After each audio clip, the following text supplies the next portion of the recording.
ZEE5 ಇರುವಾಗ ನೀವು ನಿಮ್ಮ ನೆಚ್ಚಿನ ಶೋಗಳನ್ನ ಎಂದಿಗೂ ಮಿಸ್ ಮಾಡಿಕೊಳ್ಳುವುದಿಲ್ಲ. ಅದು ಸಂಪೂರ್ಣ ಉಚಿತವಾಗಿ.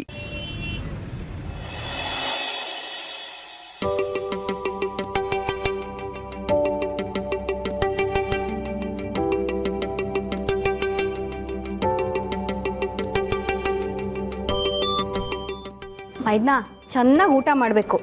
ಮನೆ ಊಟ ತಿಂದು ಎಷ್ಟು ದಿನ ಆಗಿತ್ತು. ಇವತ್ತು ಮನೆಯವರೆಲ್ಲರೂ ಒಟ್ಟಿಗೆ ಕೂತ್ಕೊಂಡು ಖುಷಿಯಾಗಿ ಊಟ ಮಾಡ್ತಿದ್ದೀವಿ ಅಂದರೆ ಊಟದ ರುಚಿ ಡಬಲ್ ಆಗುತ್ತೆ. ಈ ದಿನಕ್ಕೋಸ್ಕರನೇ ಎಲ್ಲರೂ ಕಾಯ್ತಾ ಇದ್ವಿ. ಮನೆ ಮಕ್ಕಳೆಲ್ಲ ಹೀಗೆ ಒಟ್ಟು ಕೂತು ಊಟ ಮಾಡಿದ್ರೆ ಹೆತ್ತೋರ್ಗೆ ಹಾಲು ಕುಡಿದಷ್ಟು ಸಂತೋಷ ಆಗತ್ತೆ.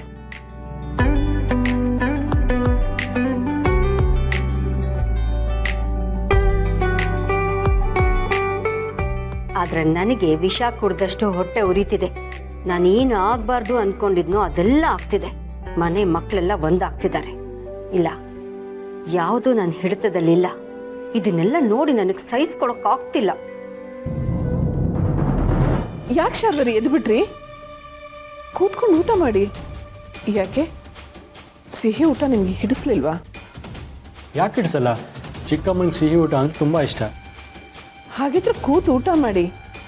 ಮನೆಯವರೆಲ್ಲರೂ ಸಂತೋಷವಾಗಿರ್ಬೇಕಾದ್ರೆ ಈ ಸಂತೋಷನ ನೀವು ಕಣ್ ತುಂಬ್ಕೋಬೇಕಲ್ವಾ? ಪಾಪು ಜೈಲಿಂದ ಆಚೆ ಬಂದಿದ್ದಾನೆ. ಈ ಸಂತೋಷಕ್ಕಾದರೂ ನೀವು ಸ್ವೀಟ್ ತಿನ್ನಲೇಬೇಕು.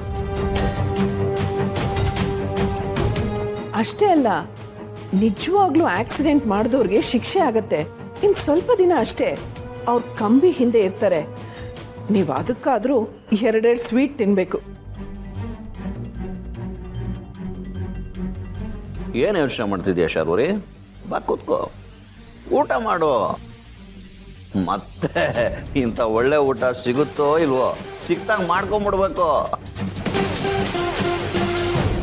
ಅದಕ್ಕೆ ಅಣ್ಣ ಆಗಲಿ ಮಕ್ಕಳಾಗಲಿ ತಪ್ಪು ಮಾಡಿರೋ ಪಾಪಿಗಳನ್ನು ಹುಡುಕಿ ಶಿಕ್ಷೆ ಕೊಡಿಸೋವರೆಗೂ ಬಿಡಲ್ಲ. ನಂಗೆ ಗೊತ್ತು, ನಮ್ಮ ಮಕ್ಕಳು ಸಾಮಾನ್ಯದವರಲ್ಲ.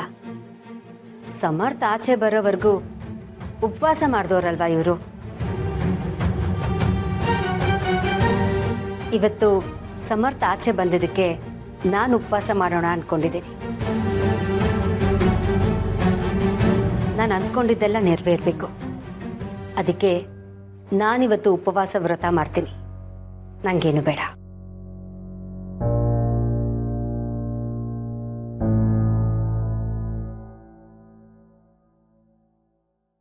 ನೀನು ಅನ್ಕೊಂಡಿರೋದು ಯಾವುದು ನೆರವೇರಲ್ಲ ಶಾರ್ವರಿ. ಇನ್ನು ಮುಂದೆ ನಮ್ಮ ಮನೆಯಲ್ಲಿ ಈ ನಗು ಸಂತೋಷ ಯಾವಾಗಲೂ ಹೀಗೆ ಇರುತ್ತೆ.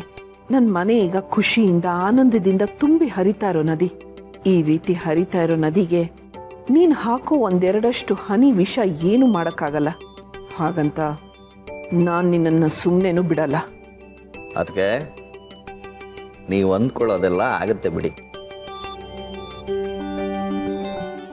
ZEE5 ಆಪ್ ಡೌನ್ಲೋಡ್ ಮಾಡಿ ಎಲ್ಲಾ ಸಂಚಿಕೆಗಳನ್ನು ಸಂಪೂರ್ಣ ಉಚಿತವಾಗಿ ನೋಡಿ.